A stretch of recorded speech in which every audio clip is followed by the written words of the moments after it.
నమస్తే, welcome to విధాత. నేను ప్రతిభ. ఛాతీ నొప్పిని గుండె నొప్పి అని గుర్తించడం ఎలా? ప్రతి ఏటా ప్రపంచవ్యాప్తంగా గుండె నొప్పితో కొన్ని లక్షల మంది చనిపోతూ ఉన్నారు. గుండె నొప్పి రావడానికి గల రిస్క్ కారకాలను పట్టించుకోవడం, ఆరోగ్యకరమైన లైఫ్ స్టైల్ పాటించకపోవడంతో పాటుగా ఏది గుండె నొప్పి, ఏది ఛాతీ నొప్పి, ఎప్పుడు సీరియస్గా తీసుకోవాలనే అంశంలో అవగాహన లేకపోవడం కూడా ఇందుకు కారణమనే చెప్పాలి.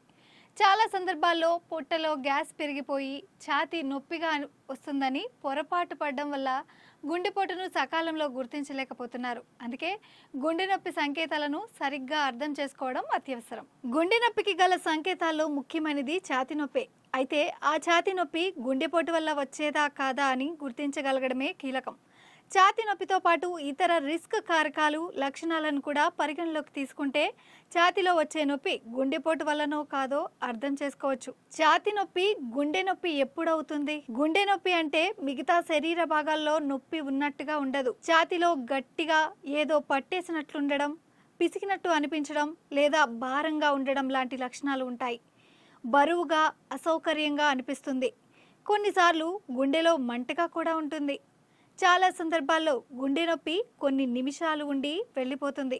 దాని తీవ్రత ఎక్కువ తక్కువలు అవుతుంటుంది. అయితే కొన్నిసార్లు ఛాతీలో తీవ్రమైన నొప్పి లేకుండా కూడా హార్ట్ అటాక్ రావచ్చు. కొద్ది మందిలో లక్షణాలు చాలా మైల్డ్గా లక్షణాలు ఉంటాయి. ముఖ్యంగా మహిళలు, పెద్దవాళ్ళు, డయాబెటీస్ ఉన్న వాళ్ళలో గుండెపోటు లక్షణాలు సీరియస్గా కనిపించకపోవచ్చు.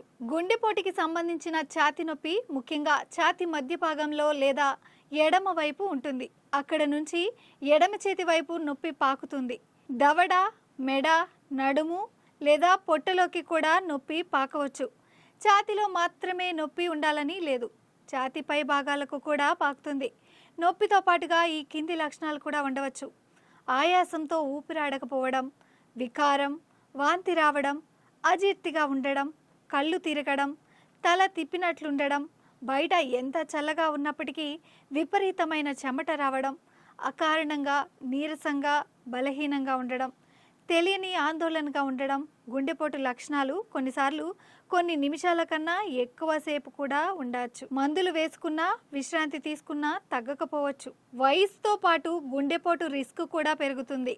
కాబట్టి పెద్ద వయసు వాళ్ళలో ఈ లక్షణాలు కనిపిస్తే అస్సలు అలక్ష్యం చేయొద్దు. మహిళల కన్నా మగవాళ్ళలో రిస్క్ ఎక్కువ, కానీ మోనోపాజ్ వచ్చిన తర్వాత మహిళల్లో కూడా రిస్క్ పెరుగుతుంది.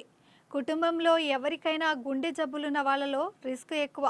అధిక కొలెస్ట్రాల్, హైపర్ టెన్షన్, డయాబెటీస్, పొగాకు అలవాటు, స్థూలకాయం లేదా బరువు ఎక్కువగా ఉండడం, శారీరక శ్రమ లేకపోవడం, ఆరోగ్యకరమైన ఆహారం తీసుకోకపోవడం, ఆల్కహాల్ అలవాటు, స్ట్రెస్ ఎక్కువగా ఉండడం, మానసిక కుంగుబాటు ఉన్న వాళ్ళలో గుండెపోటు వచ్చే ప్రమాదం ఎక్కువ.